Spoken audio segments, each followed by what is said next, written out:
This is a very unusual spawner. I'm going to show you how to get, craft, and use a creaking heart. To find a creaking heart, you're going to have to go into the Pale Garden biome and find one of these guys. You have to be in there at night. All you need to do is hit one, and that's going to happen. So let's take a look at what's inside here. If we break some of these, there it is. It's orange, which means it's active. But if we make it daytime, now you can't do this in survival, of course, but let's see what happens. It becomes inactive. Now you will find these in pale oak trees, completely surrounded by logs. It is not exposed to the outside.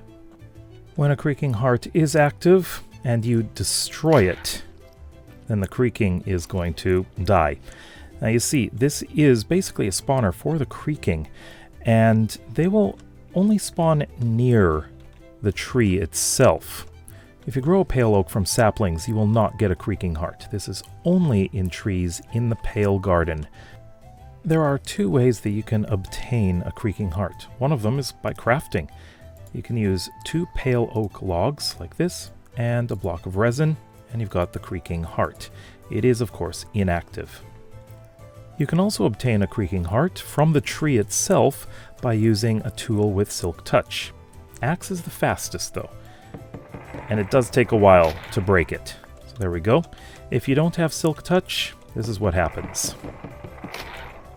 It'll drop a resin clump right here.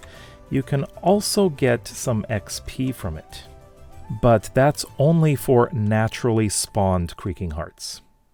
If all you want is the resin clumps, then definitely go with a Fortune 3 axe. That can drop up to 6 resin clumps. Let's see how much we get here. That time we got 3. 3 is the maximum for an unenchanted axe or tool. So how can you actually use one of these? Well, if you place a log like this, make sure that these are aligned. They are directional. There, it has become active. Now, if we want to try horizontally, like this, and this, it is also active. So what does this mean? I've set up a few of them here, so we're just going to see what happens when it's nighttime.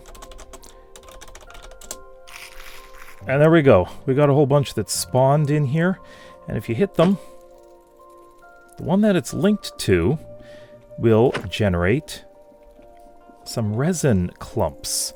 Now, this is a great way to farm resin.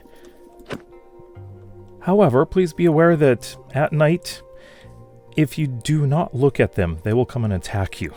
So you want to be in a safe place where they can't attack you, but you can attack them. Perhaps one of the best ways is to be standing up high and using a bow and arrow. And just keep doing this all night, and you've got a lot of resin. The creaking heart also has redstone properties. All you need to do is connect a comparator to the creaking heart, and let's set it to nighttime, and you'll see what happens here. Alright, there we go. So it will light up all of these, and it changes depending on the distance that the creaking is from the creaking heart. The closer it gets, the brighter, or the stronger the signal, I should say. The farther it gets, the lower the signal. If the linked creaking wanders away too far, then it will despawn, meaning that this will spawn yet another one if the conditions are met. If you want to try this in the end or the nether, don't even bother. It won't work. It only works in the overworld. How would you use the creaking heart? Let me know in the comments below. Check out the video on the left to learn more about the pale oak. We'll see you next time. Bye bye.